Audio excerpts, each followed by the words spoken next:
देश में पसमानदा मुसलमानों को लेकर चर्चा जोरों पर आ गई क्योंकि प्रधानमंत्री ने तमाम जातियों को गिना दिया जो छूटी हुई थी। ये वाकई में छूटी हैं या इसके पीछे राजनीतिक मंशा है? मेरे साथ बात करने के लिए बीजेपी आप प्रदेश अध्यक्ष हैं अल्पसंख्यक मोर्चा के बासित अली साहब। ये बताइए आपको क्या लग रहा है, प्रधानमंत्री ने जिन जातियों का वर्णन किया, बताया कि ये छूटे हुए थे ने हमने साथ लिया है, लेकिन इस्लाम कहता है, मौलाना कहते हैं कि ऐसा तो कुछ होता ही नहीं है, कोई जात बिरादरी होती ही नहीं है। ये तो आपका राजनीतिक नैरेटिव है जो आप सेट करना चाहते थे। मौलाना और जो जानकार हैं वो अच्छे से जानते हैं कि हर जगह बिरादरी है, हर जगह बिरादरी को लेकर बात है। और हिंदुस्तान में बल्कि एशिया के जो तमाम देश हैं उनमें मुसलमानों बिरादरियाँ हैं। आप अगर गल्फ़ कंट्री के अंदर जाते हैं तो वहाँ बिरादरियों की बात नहीं होती है, लेकिन यहाँ सारा दारोमदार चाहे चुनाव हो, चाहे शादी हो, मरना जीना हो, सब में बिरादरियों की बात है।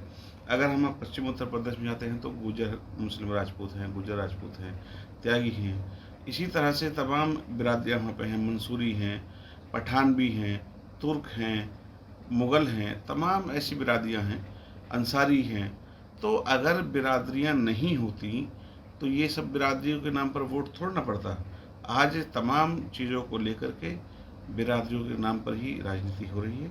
लेकिन मोदी जी ने जिन बिरादरियों का नाम लिया है उनमें चाहे मोची हो, चाहे जुलाहा हो, चाहे मदारी हों, तमाम ऐसी बिरादरियां जो लगातार शोषित रहीं, 800 सालों तक जिनका शोषण हुआ, उनको मोदी जी ने एक पहचान, एक आगे बढ़ाने का काम किया है।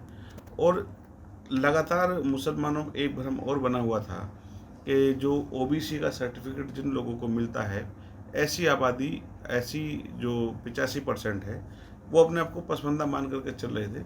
लेकिन ऐसे जो जो फर्नीचर का कारोबार करते हैं, जो तेल का कारोबार करते हैं, जो मीट फैक्ट्रियों का या गोश्त का कारोबार करते हैं, ऐसी तमाम कारोबारी कौमें, चाहे वो मलिक हों या अपग्रेड कुरैशी हों, मलिक हों, इसके साथ तमाम अंसारी हों, सैफ़ी हों, ऐसी बिरादरियाँ जिनमें आज बड़ी तादाद में अपने आप को उन्होंने अपलिफ्ट किया है, वो कारोबार में आए हैं। लेकिन एक आरोप आप पर विपक्ष का ये लग रहा है कि मुसलमान तो मुसलमान होता है।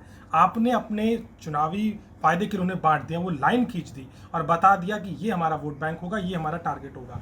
ये भेदभाव आपने मुसलमानों में करके क्या आप दिखाना चाह रहे हैं?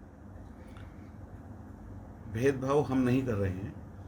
उन्होंने वोट बैंक बनाया था, आज उनके पेट में दर्द है कि कहाँ मोदी जी को जो उनको हराने का काम करते थे, अब उनको जिताने का काम करेंगे।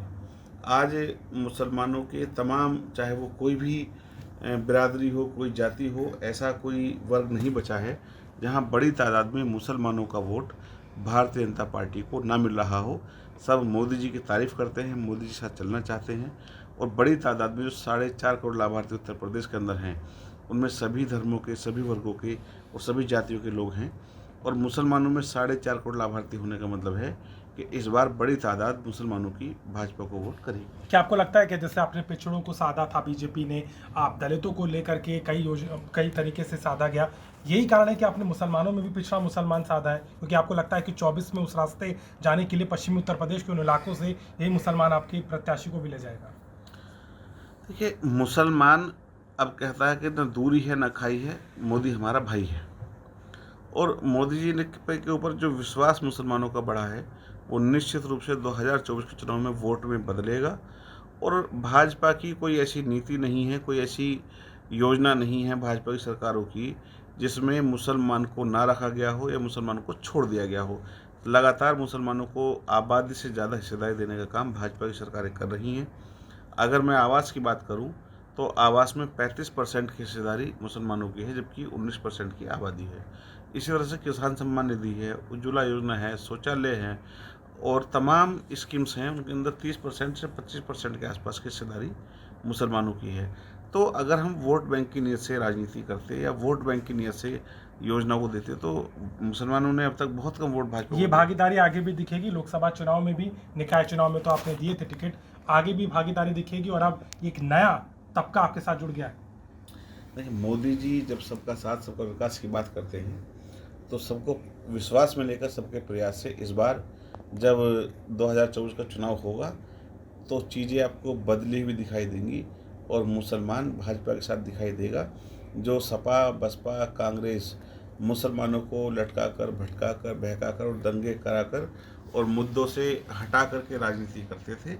अब मुसलमान उनके बहकाई में नहीं आने वाला है। चलिए, मुद्दा बड़ा है, कवायतें तेज हैं, 24 का चुनाव है, लेकिन उसके पहले प्रधानमंत्री मोदी ने पसमानदा जातियों का वर्णन करके उन्हें जोड़कर कहीं ना कहीं एक बात साफ कर दी कि आने वाले समय में बीजेपी किस ट्रैक पर चलेगी और इस ट्रैक का रास्ता 2024 तक होता नजर आता है।